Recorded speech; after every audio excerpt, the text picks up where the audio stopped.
This video is for anyone who's motivated to break into the game industry by getting your first job at an established game company. The good news is once you have a game development credit, it's probably 10 times easier to get another job in the industry making a similar type of game. But how do you get that first job? In this video, we give you a roadmap to maximize your chances. There are 5 steps. Each of them starts with the letter F. Number 1, focus on developing a skill that game companies need. Number 2, get your foot in the door. Number 3, functional skills. How do you demonstrate them? Number 4, finish. Number 5, fit. We assume you have the passion for games, you realize it's demanding in terms of hours, but you want to break in anyway. So let's start with step 1. Focus, picking your specialty.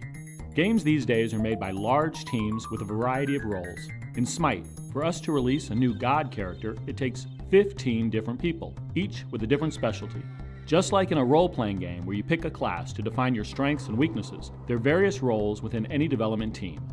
You need to research the specializations within the game industry and then choose your class. That helps a company know what role you could play within their organization. Companies vary on how they define specializations, but the main categories are art and animation, programming, design, business, marketing, legal, quality assurance testing and production, audio, and IT.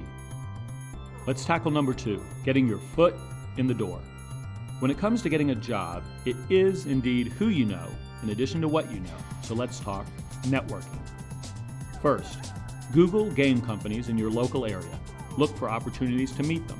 That's your best chance of making a personal contact within that studio. IGDA, it's the Independent Game Developers Association. If there are IGDA meetings or game dev meetups in your area, be sure to attend. Look for local gaming conventions. These events typically have career fairs, recruiting booths, or at least panels with hiring managers attending. Next best is online forums. You can make connections online with working development professionals on sites like conceptart.org, Gamma Sutra, and others. Another great source is mapping and mod communities. Finally, make sure you maintain an active profile on the social networking site LinkedIn. Beyond networking, try to get an internship. If you can land an internship, even unpaid, you can get inside the studio, demonstrate a strong work ethic, and learn more about the company and role. Your goal? Get a contact within the studio who will help you show off your stuff. Best case, you make that personal connection, because friend referrals are one of the best ways to get a job. Next best, you get an employee contact, so you can email your info directly to an employee. Sending to a general HR mailbox is least good, but that can still work. The way you demonstrate functional skills depends on what job you're going after. For an artist, it's all about your portfolio. Send a resume without a portfolio, it will be ignored. Art school can give you great discipline, tools, and instruction to develop that great portfolio, but it's not required.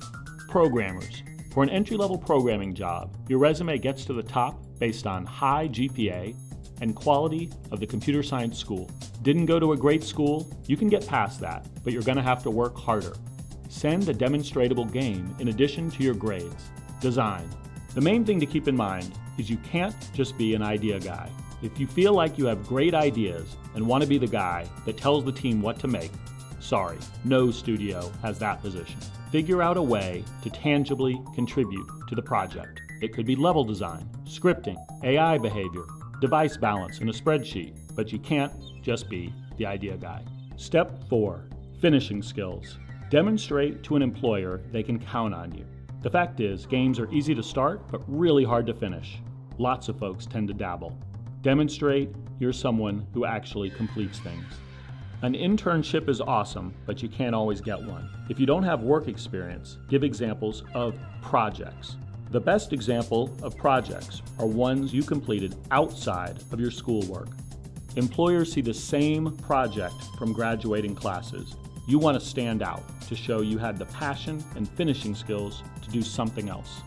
Finally, remember to proofread any material you send to a company. Otherwise it looks sloppy, and it's not a good example of finish. Step 5, fit. Congratulations, you've made it past the functional stage. You've been invited to interview face-to-face. Now, the company is evaluating if you're a good fit.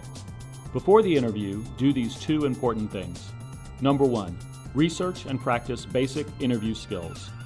Google questions that are commonly asked and practice answering those out loud.